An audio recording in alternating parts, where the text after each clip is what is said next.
ইন্নামাল উসরি উসরু, নিশ্চয়ই কষ্টের সাথে আছে প্রশান্তি। আসসালামু আলাইকুম রহমতুল্লাহ, আমি সুমাইল বাবা, আর সবাইকে জানাচ্ছি ঈদের অনেক অনেক শুভেচ্ছা। ঈদ মোবারক। আমাকে ঈদ মুবারক দিব না? আচ্ছা আচ্ছা, সরি। চলুক চলুক, হ্যাঁ বলো। ঈদ মোবারক মামা, কেমন আছো? আমি ভালো আছি, তোমার কি অবস্থা? আলহামদুলিল্লাহ। তোমাকে ঈদ মুবারক। মানে দর্শকদের কথা মনে থাকে, আমার কথা মনে থাকে না। আচ্ছা ঠিক আছে, কেমন যাচ্ছে দিনকাল তোমার বলো? আলহামদুলিল্লাহ, অনেক ভালো। অনেক ভালো। ঈদ কেমন যাচ্ছে? ঈদও ভালো যাচ্ছে আলহামদুলিল্লাহ। ঈদের সময় কি করা হয়? আজকে আমি যদি দর্শকদের বলবো যে আমরা কেন এখানে এসেছি, কিন্তু একটু ঈদের কথা জেনে, ঈদের সময় মানে কি করা হয় তোমার মূলত? ঈদের সময় ঈদ তো একটি ব্যস্ত একটি দিন, সো তখন ফ্যামিলি মেম্বার্সরা আসে, তারপরে তখন একটা এনজয় করা হয়, কোরবানি হয়। তো ওই দিনটাই খুব একটি মেমোরেবল দিন থাকে আমাদের মুসলিমদের জন্য। আর হচ্ছে ঈদে ইনকামই অনেক ব্যস্ততাই ঠিক চলে। আছে, কি কি নিয়ে ব্যস্ত থাকে সেই খবরও জানবো, কিন্তু আমি দর্শকদেরকে বলে আসি যে দর্শক, সময় টেলিভিশনে ঈদ স্পেশাল বিনোদন আড্ডায় আপনাদের সবাইকে স্বাগত জানাচ্ছি। তানভীর হাসান, দেখতে পাচ্ছেন আমার সঙ্গে আজ উপস্থিত আছেন এই সময়ের জনপ্রিয় একজন শিশু শিল্পী, যদিও সে একটু বড় হয়ে গেছে, সিমরান লুবাবা। আজকে তার সঙ্গে আড্ডা দেবো, বিশেষ করে তার এই যে রূপান্তরের গল্পটা শুনতে চাই। মিডিয়া ছেড়ে দিয়েছে, পর্দায় চলে এসেছে, কিভাবে তার এই উত্থান বা কিভাবে সে নিজেকে এর মধ্যে অভ্যস্ত করেছে, কখন তার মনে হয়েছে যে আমার আসলে মিডিয়া ছেড়ে পর্দার আড়ালে চলে আসা উচিত, সেই গল্পগুলো তুলে ধরতে চাই, আশা করি ভালো লাগবে। আচ্ছা, এই যে বলছিলে না যে কাজকর্ম করে, সত্যি করে বলবে, তুমি কি ঈদের দিন গরু খাসি কাটাকুটা করো? হ্যাঁ, যখন কোরবানি হয় তখন তো অফকোর্স নিচে যাই, অনেক দেখি, তো এভাবেই দিন কাটে। না, সত্যি সত্যি বলো, তুমি কাটাকাটি করো? হ্যাঁ করি, অফকোর্স, মানে নিচের থেকে মাংস উপরে আনি, উপরে এটাই কাজ। আচ্ছা ঠিক আছে, তাও ভালো যে সত্য কথা বলছো। লুবাবা, প্রথম আমি একটা প্রশ্ন করতে চাই, সেটা হচ্ছে যে এই যে তোমার একটা চেঞ্জিং, মিডিয়া ছেড়ে দিয়েছো, তুমি এখন হিজাব করছো, পর্দা করছো, কখন তোমার মনে হলো যে আমার আসলে পর্দার ভেতরে চলে আসা উচিত? আল্লাহ সবাইকে একটি পথ দেখান, একটি গাইডেন্স দেন। সো আমার জন্য যেটা হয়েছে, আমার যে পাস্ট কন্ট্রোভার্সিস হয়েছে, সেটার থেকে আমি অনেক কিছু শিখেছি। সেই জিনিসটা শিখতে শিখতে, তারপরে কষ্ট পেতে পেতে, সো বলে না, যেই হৃদয়টা কষ্ট পেয়ে আল্লাহর কাছে যায়, সেই হৃদয়টি আল্লাহ অনেক ভালোবাসে। সো যখন আমি কষ্ট পেতাম, সেই সময় আমি একাই ছিলাম। অ্যাকচুয়ালি সেই টাইমটা আমার জন্য খুবই হার্ড ছিল, তো সেই ব্যাপারে কথা বলতে গেলে আমার একটু একটু কষ্ট তো লাগবেই। সেই কষ্টটা আমার জন্য বড় উপহার ছিল, কারণ যে সেই কষ্টে আমি আল্লাহর আলো পেয়েছি। যখন আমি জানলাম যে এই দুনিয়াটি হচ্ছে কিছুদিনের জন্য, সেটা তো আমরা আগের থেকেই জানি যে এই দুনিয়াটি হচ্ছে একটি পরীক্ষা। পরীক্ষা মানে কষ্ট পাওয়া, সেই কষ্টে শিখা, আর সেই মানে উইজডম গ্রো করা, মানে শিখতে শিখতে মানুষ বুঝে না, তো আমিও শিখতে শিখতে বুঝেছি, আল্লাহর আলোটি পেয়েছি। আচ্ছা, কখন কবে থেকে একদম ফুললি তুমি সিদ্ধান্ত নিয়ে ফেলে যে আজকে থেকে আমি সব থেকে নিজেকে গুটিয়ে নিলাম, আজকে থেকে আমি পর্দা করবো, আমি হিজাব করব, আমি চেষ্টা করব নামাজ পড়তে, হ্যাঁ, সেইটা কবে থেকে শুরু হলো এবং এর পেছনে কিভাবে নিজেকে গ্রো আপ করা কিংবা নিজেকে সেটা ম্যানেজ করা, সে ব্যালেন্স করা, বিষয়টা কিভাবে ছিল? আমি অ্যাকচুয়ালি আগের থেকেই নামাজ পড়তাম, আর শুধু মানুষকে দেখাতাম না, সেটা মানে হচ্ছে ক্যামেরাতে যেটা ফোকাস আসে না। যেমন আগে আমি নামাজ পড়তাম, কিন্তু এই যে এখন যেমন পর্দা করেছি, সেটা মানুষের চোখে পড়েছে, এখন মানুষ মনে করছে যে না, সিমরান বদলিয়েছে। আমি অ্যাকচুয়ালি যে চেঞ্জটা আমার আগের থেকেই, তো আস্তে আস্তে আমি সিদ্ধান্ত নিলাম যে না, আমি পর্দা করে চলবো, আমি আমার নিজের সম্মান রাখবো, আমি অ্যাজ এ মুসলিম আমার যে সম্মানটা রাখা উচিত, আর আমাদের টিচিংস অফ ইসলাম যেসব টিচিং ছিল, সেটা আমাকে ফলো করতে হবে। তো তখন থেকে আমি ডিসিশন নিলাম যে হচ্ছে আমি একদম স্ট্রিক্টলি ফলো করব ইসলামটা, আর হচ্ছে নিজেকে পর্দা করব। আর পর্দা করতে আমার নিজেরও ভালো লাগে, আর হচ্ছে এই পর্দাটি আমার জন্য জোর করে কেউ দেয়নি, আমি নিজের থেকে এটা করেছি। আচ্ছা, এই যে এই কাজটার সঙ্গে তুমি বা এই যে এই ড্রেস আপের সঙ্গে তুমি অভ্যস্ত হয়ে উঠলে, কখন এটাকে কঠিন কাজ মনে হয়নি, যে মনে হয়নি আমি পারবো কি পারবো না? একটা কথা বললাম না যে হচ্ছে আমার সাথে আর আল্লাহর সাথে, মানে আল্লাহ সুবহানাহু ওয়া তাআলার সাথে যে কানেকশনটা তৈরি হয়েছে, আমি দুনিয়ার সব কিছু ফেলে দিতে পারবো, কিন্তু সেই কানেকশনটা, সেই আল্লাহর সাথে যে ভালোবাসা, এটা আমি কখনোই ফেলে দিতে পারবো না, কখনোই না, মানে চিন্তাই আসে না। আর যদি কথা আসে যে হচ্ছে আমি পর্দা, আমার কষ্ট হয়েছে নাকি না, একদমই না। আমি যেহেতু এটা জিদ করে করেছি, না, আল্লাহর ভালোবাসা আগে আমার জন্য সবচেয়ে বেশি এটা। সো এই পর্দাটা তো আমার জন্যও ভালো, আর আমার তো কোনো যায় আসে না যে হচ্ছে আমার কোনো কষ্ট হলো বা না, কারণ লাইক আমি যে কাজটা করছি সেটা ভালো আর সেটা আল্লাহর পথে আছে, আর আর জানি এই পথটি খুবই সেফ একটি পথ। আমি তোমার ডেইলি রুটিনটা জানতে চাই। লুবাবা এখন সকাল কখন ঘুম থেকে ওঠে, রাতের বেলা পর্যন্ত সে কি কি করছে? সকালে উঠা হয় যখন স্কুল থাকে, তো অ্যাকচুয়ালি পুরো দিনটাই কেটে যায়।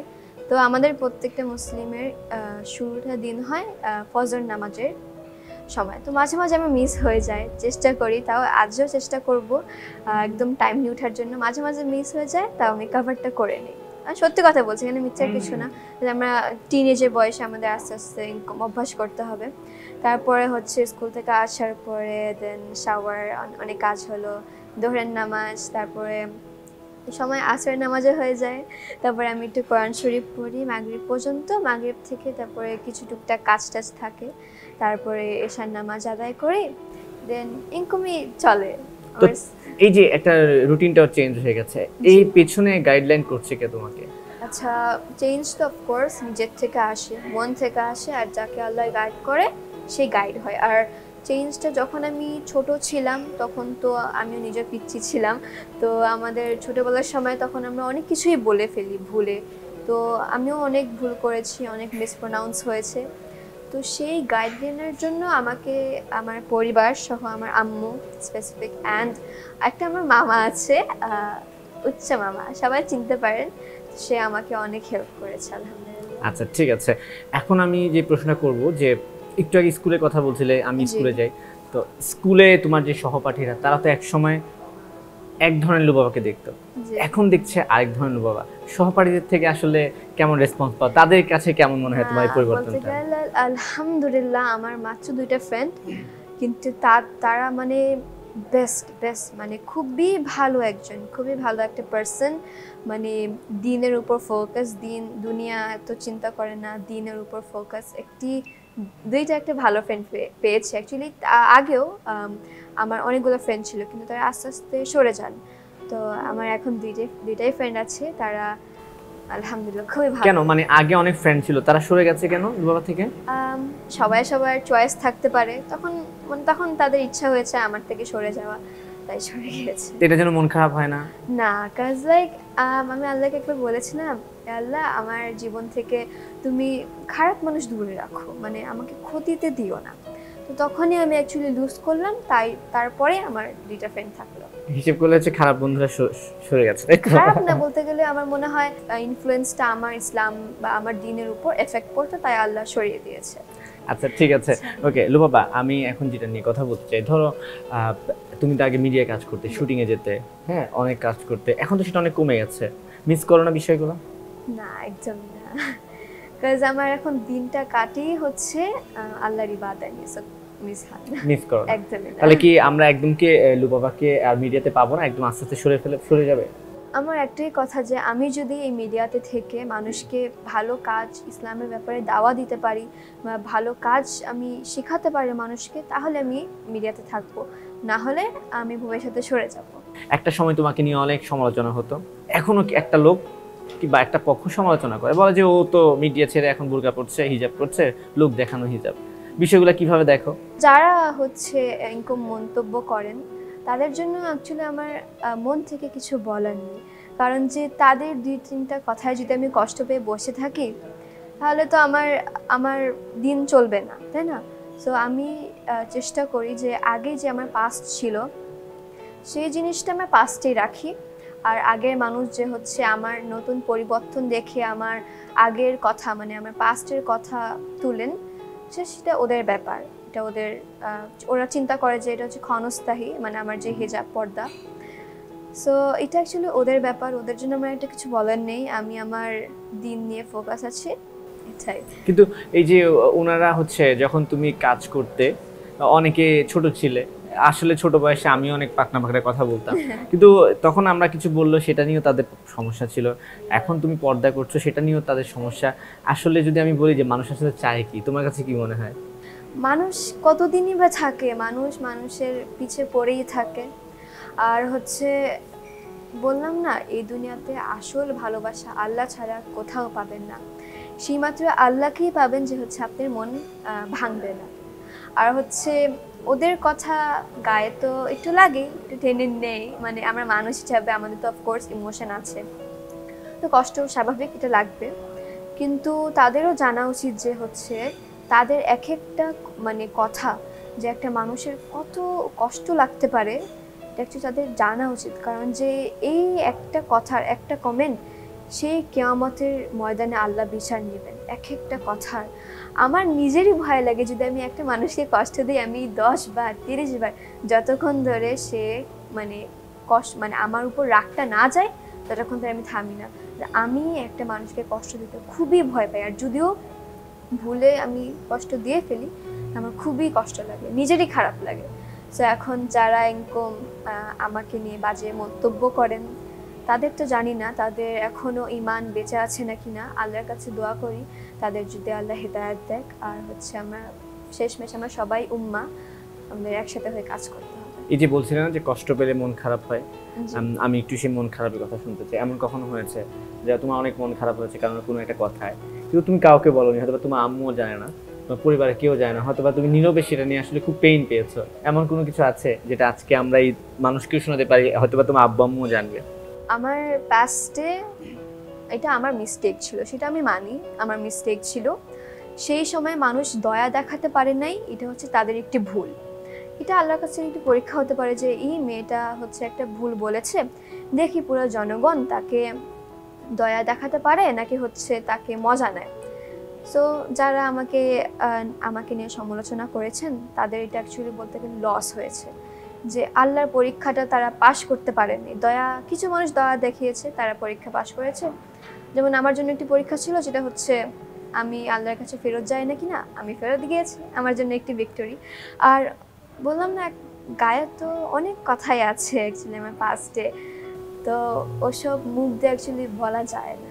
আসলে আমার কাছে মনে হয় যে লুবাবার বয়সের অনুপাতে এই যে পেইন পাওয়ার ব্যাপারটা মনে হয় একটু বেশি ভার হয়ে গেছে। ভার তো যদি আল্লাহ না থাকতো, যদি আল্লাহর পথ না পেতাম, সেই রাতে সেজদায় যদি না থাকতাম, তাহলে মনে হয় না রিকভার করতে পারতাম, এমন একটি সিচুয়েশন ছিল। অনেকে মাঝে মধ্যে বলে বসে যে লুবাবা ঠিক মতো বাংলা কথা বলতে পারে না, কিন্তু তারা অনেকে আবার জানে না যে লুবাবা ইংলিশ মিডিয়ামে পড়াশোনা করছে। তুমি কিন্তু আবার খুব সুন্দর বাংলাও পারো, এই সমালোচনার কোনো জবাব আছে? সবার মানে একটি প্রবলেম থাকে, তো সেটা আমার প্রবলেম, সেটা আমি ফিক্স করছি। আমাদের অন্য মানুষের প্রবলেম না দেখে নিজের যে খুদ, সেটা আমাদের ঠিক করা উচিত। তো আমার প্রবলেমটা বাংলা, আমি ফিউচারে আস্তে আস্তে ইনশাল্লাহ শিখবো আর ভালো করে বলতে পারবো। আমি যদি এখন কয়েকটা প্রশ্ন করি, সেটা হচ্ছে যে প্রথম প্রশ্ন হচ্ছে যে অভিনয়ের বাইরে লুবাবা আর কি কি পারে? দেখেন, এটা অনেক কিছু মানুষ পারে, কিন্তু এটা মানে গোপনে থাকে। আমি অনেক কিছু পারতে পারি, এখন সেটা মুখ দিয়ে না আসতে পারে, অনেক কাজে পারি আলহামদুলিল্লাহ, মানে টুকটাক সবই পারি। সবই পারো। গতবার তুমি আমার ইন্টারভিউতে বলেছিলে যে তুমি গান শিখছো, গান প্র্যাকটিস করছো, এখন তো তুমি ইসলামের পথে চলে এসেছো, তোমার কি এখন গান গাওয়া হচ্ছে বা গান শিখছো? আর না, এখন আমি আর গান ছেড়ে দিয়েছি। এখন তুমি একদম গান ছেড়ে দিয়েছো, তুমি এখন আর গান গাইছো না, তাই তো? আচ্ছা, প্রত্যেকটা মানুষের জীবনে না একটা হিডেন হিরো থাকে। লুবাবার জীবনে কি এমন কেউ আছে যে কিনা হিডেন থেকে লুবাবাকে সাপোর্ট দিয়েছে বা দিচ্ছে? একটা শুধু একটাই মানুষ ছিল, বাবা মার কাছে না এসব কষ্ট না মানে মাঝে মাঝে প্রকাশ করা যায় না, মানে প্রকাশ করতে গেলেও নিজেরও লজ্জা লাগে, বা হচ্ছে সেভাবে প্রকাশ করা যায় না। তারপর আমার একটাই শুধু একটি বন্ধু ছিল, যার কাছে আমি যখন কষ্ট পেতাম তার কাছে আমি কল দিতাম, তখন সে আমাকে বুঝাতো, ইসলাম ব্যাপারে জ্ঞান দিত, যে এই কষ্ট তো আল্লাহ তোমাকে দিয়েছে, তোমাকে ভালো পথে এনেছে, এই কষ্ট তুমি আজ যদি না পেতে তাহলে কি তুমি আল্লাহর পথে আসতে পারতে না? আল্লাহ তোমাকে দিয়েছে, এই কষ্টর শুকরিয়া করো। আমার একটি ফ্রেন্ড ছিল যে হচ্ছে আমাকে অনেক সাপোর্ট দিয়েছে অ্যাকচুয়ালি, মানে মুখে এটা বলা যায় না, অনেক সাপোর্ট দিয়েছে আমাকে। তুমি বলছিলে যে ছিল, এখন কি নেই? কি ফ্রেন্ড? হ্যাঁ, এখন আছে, আমাদের friendship almost 9 years. Almost 9 years, তাহলে তো একদম ছোটবেলার বন্ধু যাকে বলা হয়, মানে সেই হচ্ছে তোমার লাইফে one kind of hidden hero, right? ঠিক আছে, ওকে। সেই ফ্রেন্ডকে কিছু বলবা নাকি আজকে? থ্যাংক ইউ দেয় একটা, যে হ্যাঁ তুই আমাকে অনেক সাপোর্ট দিতে, থ্যাংক ইউ। না, ও মানে মেটা, এটা হচ্ছে থাকে না মানে ডাস্টের ভিতরে একটি ডায়মন্ড পাওয়া, ও ওরকম নাম জানা যাবে না, না নাম বলা যাবে না, ঠিক আছে। হিডেন হিরো হিডেনই থাকবে, লুবাবা তাকে সামনে আনবে না। লুবাবা, শিশু শিল্পী হিসেবে তুমি কাজ করেছিলে, তুমি কি এখন নিজেকে শিশু শিল্পী দাবি করো? তোমার বয়স কত হয়েছে এখন? আমার বয়স অগাস্টে 15 হবে। হ্যাঁ, তাহলে আমি কি এখন তোমাকে কি শিশু শিল্পী বলবো? হ্যাঁ। আচ্ছা ঠিক আছে, এখন শিশু শিল্পী। তুমি যেহেতু এই প্ল্যাটফর্মটায় কাজ করেছো অ্যাজ এ শিশু শিল্পী হিসেবে ছোট থেকে, তোমার কাছে বাংলাদেশে এই মিডিয়ার শিশু শিল্পী হিসেবে জগৎটা কেমন দেখেছো?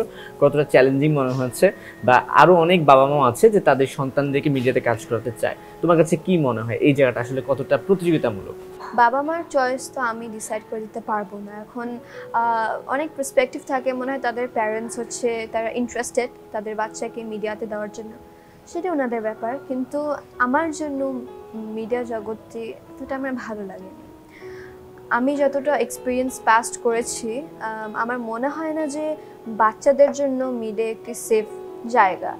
এখানে অনেক সমালোচনা হয়, মানুষ 2-3টা খারাপ কথা বললে বাচ্চা মানুষ তো গায়ে তো লাগবে। সবাই তো এখন আমার মতন সাবার বা পেশেন্স তো সবার তো থাকবে না। তো যাদের মিডিয়াতে ইচ্ছা আছে তাদেরকে আমি বলতে চাই যে মিডিয়া এমন একটি জায়গা যে হচ্ছে সমালোচনা অনেক হবে, সমালোচনা তোমাকে সহ্য করে যেতে হবে। আর যদি আপনার মানে কিছু আর্টিস্টদের অনেক ইচ্ছা যে তারা বড় হয়ে নায়িকা হবে, মানে তাদের একটা প্যাশন নিয়েছে যে হচ্ছে তারা মিডিয়াতে কাজ করবে, তো তাদের জন্য আমি বলে দেব যে মিডিয়া এতটা একটা ভালো জায়গা না, অ্যাকচুয়ালি তাদের জন্য সেফ থাকা উচিত। এবং অনেকটা মানসিক চাপের বিষয়, রাইট? মানে এখানে আসতে হলে মানসিক চাপ সহ্য করার মতো সক্ষমতা নিয়েই তাকে আসতে হবে। আচ্ছা, বাচ্চা হলে তো আরো বেশি সমস্যা। আমি একটু তোমার সঙ্গে র্যাপিড ফায়ার খেলবো, ওকে? তারপর হচ্ছে আমরা শেষের দিকে চলে যাব। র্যাপিড ফায়ার আমি প্রশ্ন করব, উত্তর দিবে, ওকে? রাইট। প্রথম প্রশ্ন, চকলেট নাকি আইসক্রিম? চকলেট। চকলেট। পড়াশোনা নাকি শুটিং, কোনটা বেশি মজা? পড়াশোনা। পড়াশোনার মধ্যে কোন সাবজেক্টটা সবচেয়ে বেশি মজা? আইসিটি। আইসিটি? আইসিটি সবচেয়ে বেশি মজা লাগে? আর সবচেয়ে কঠিন কোনটা? আই গেস বাংলা আমার জন্য। Bangla and chemistry. Bangla and chemistry সবচেয়ে কঠিন? আচ্ছা ঠিক আছে, ওকে। ধরো তোমাকে একটা জাদুকরী ক্ষমতা দেওয়া হলো যে যে কোনো কিছু তুমি করতে পারবে, ঠিক আছে? যে কোনো কিছু একটা করার ক্ষমতা দেওয়া হলো, তাহলে প্রথমে তুমি কোন কাজটা করবে? আমাদের পুরো জাতির উম্মাহ যে আছে তাদের ঈমান শক্ত, ঈমান যেন মজবুত হয়, সেই কাজটা করবে। গুড।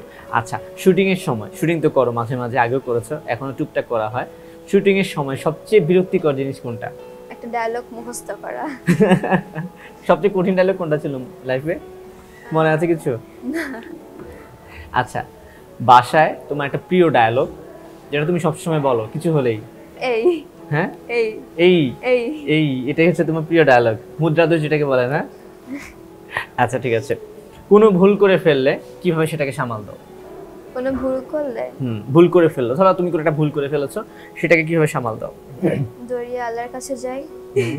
আল্লাহর কাছে যাওয়ার পরে আমার যেটা মানে যেখানে আল্লাহ পথ দেখায় সে ঠিক করে ফেলি।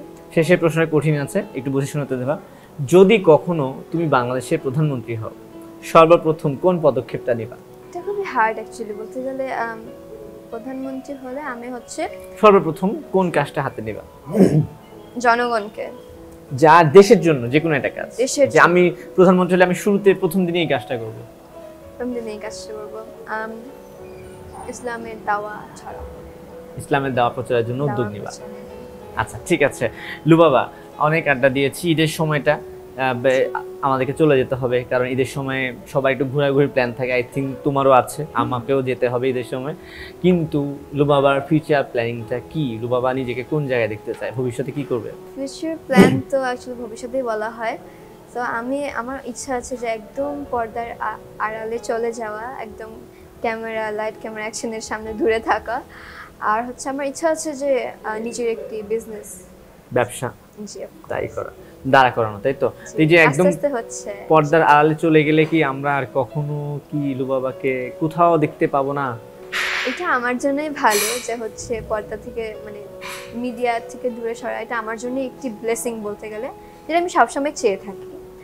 আর মনে হয় না এখন তো ফিউচারে সবাই দায়িত্ব নিয়ে ব্যস্ত থাকে, তো আমার মনে হয় না ফিউচারে আমাকে দেখা কিন্তু হবে। আমার কাছে মনে হয় তুমি যেহেতু একটা জনপ্রিয় মুখ, তোমাকে অনেকেই চিনে, তুমি যেহেতু ইসলাম নিয়ে কাজ করতে চাও, তুমি তো ইসলামিক কন্টেন্ট বানাতে পারো, সেগুলোও তো Yeah. প্রচারের একটা মাধ্যম হয় যে এর মাধ্যমে মানুষকে দাওয়া আনা যায়, দাওয়া, সেই yeah. ধরনের কোনো পরিকল্পনা নেই? হ্যাঁ, সে ধরনের আছে। যদি সেটা করতে পারি অফকোর্স আমি দাওয়া দিব, আর যদি সেটা না পারি দেন হচ্ছে আমি সরে যাব। ওকে লুবাবা, অসংখ্য ধন্যবাদ, তোমার সঙ্গে অনেক আড্ডা দিয়েছি। শেষমেশ বলতে চাই, তোমার অনেকেই সমালোচনা করে, আবার অনেক ভালো ভালো শুভাকাঙ্ক্ষী আছে, তাদের উদ্দেশ্যে প্রথমে সমালোচকদের জন্য, তারপর শুভাকাঙ্ক্ষীদের জন্য যদি কিছু বলার থাকে সুন্দর করে বলে দাও। যারা সমালোচনা আমাকে নিয়ে করেছেন তাদের জন্য অ্যাকচুয়ালি বলতে গেলে আমার কিছুই বলার নেই।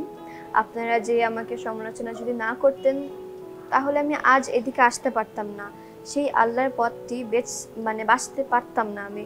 সো আপনাদের কষ্টেই আমি হচ্ছে আল্লাহর সেই দিকটা গাইডেন্সটা আমি পেয়েছি। আর যারা আমাকে প্রথম থেকে ভালোবেসেছেন তাদের জন্য তো আমি সবসময় আছি। আর হচ্ছে আপনারা আমার জন্য দোয়া করবেন যদি আপনাদেরকে আমি ভবিষ্যতে ইসলামের ব্যাপারে আরো ভালো টিচিংস দিতে পারি। ওকে ঠিক আছে, কিন্তু আমার শেষ হবার আগেও শেষ হলো না, আমার একটু কথা বাকি আছে। লুবাবা কি এই মুহূর্তে কোনো কাজই করছে না, বা কোনো ব্র্যান্ডের কাজটার সঙ্গে জড়িত আছে কিনা? না, আমি অ্যাকচুয়ালি দুইটা রেস্টুরেন্টের সাথে আমার কন্ট্রাক্ট সাইন আছে। একটি হচ্ছে সেগ্রিটো আর হচ্ছে স্কাই লাউঞ্জ। আর তার পাশাপাশি আমার কন্ট্রাক্ট সাইন আছে একটি ক্লোদিং ব্র্যান্ডের সাথে, নুরা লেন, একটি আবায়া ব্র্যান্ড। কিন্তু তার মানে হচ্ছে তুমি একদম নাটক বা সিনেমা অভিনয়ের সঙ্গে আর যুক্ত হচ্ছ না, বা না। হওয়ার ইচ্ছাও নেই? সুযোগ যদি ভালো আসে, যদি ইসলামিক নাটক হয়, ইসলামিক সিনেমা হয়, তাও না? না। ঠিক আছে লুবাবা, ভালো থাকবে। আর দর্শক, এতক্ষণ আড্ডা দিচ্ছিলাম সিমনিল লুবাবার সঙ্গে, শুনছিলাম তার রূপান্তরের গল্পটা। আশা করি ভালো লেগেছে এবং জানতে পেরেছেন। ঈদের এই সময়টায় যে যেখানে থাকবেন ভালো থাকবেন, সবচেয়ে বেশি নিজের নিরাপত্তা নিয়ে সচেতন থাকবেন। আশা করি ভালোভাবে ঈদ উদযাপন করবেন।